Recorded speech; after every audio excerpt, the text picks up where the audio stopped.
ভাগটা পড়িয়া যাইবে। আর যদি আমার আল্লাহ নাউজুবিল্লাহ মিথ্যা হয়, জাকুকার যদি সত্য হয়, তাহলে ভাগটা বাঁচিয়া যাইবে। এই বলিয়া যখন তীরটা মারলো,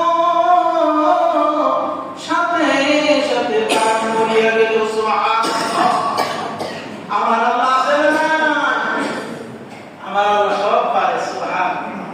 কিন্তু আমাদেরকে কিন্তু দুর্বল হওয়ার কারণে, আমাদের বিশ্বাস কমতি হওয়ার কারণে এই আমাদের নাজেহা।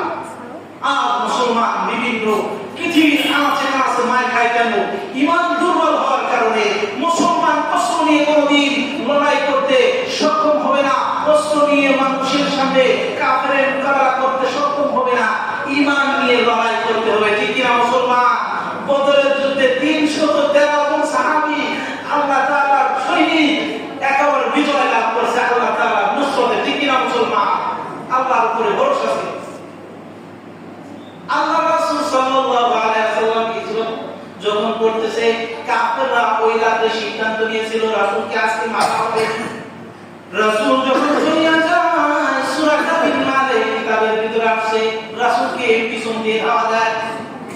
সূরা কাবির মালিক যখন কাছে আইসা যায়, আল্লাহু আকবার, হযরতে আবু বকর রাদিয়াল্লাহু তাআলা বলে, হুজুর মনে হয় আমাদেরকে ধরে ফেলবে। হুজুর গো, কি করব আমরা? আল্লাহ তাআলা বলে, আল্লাহ রাসূল সাল্লাল্লাহু আলাইহি ওয়াসাল্লাম বলেন, তুমি বিচলিত হও না, ঘাবড়িও না, আমাদের সাথে আল্লাহ আছে। সুবহানাল্লাহ।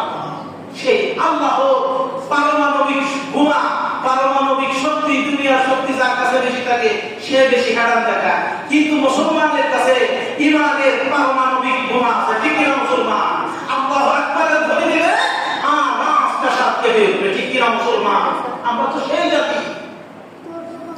আরে মুসলমান, তো যে কথা বলতেছিলাম, যুবক যখন ওই ঘটনা ঘটিয়ে দিল, সব জায়গায় সর্বনাশ হয়ে গেছে। আরে যুবকের প্রতি কাম হয়ে গেছে, যুবক ঠিক হয়েছে, যুবকের পিছুতি সব কিছুতে কাজ হয়ে গেছে, সব জায়গায় প্রচার হয়ে গেল। এক পর্যায়ে এক লোক এসে বলল, ও বালক, আমার অন্ধ চোখ ভালো করে দাও। বলে, অন্ধ চোখ ভালো করার মালিক আমি না, আল্লাহ। যদি আল্লাহ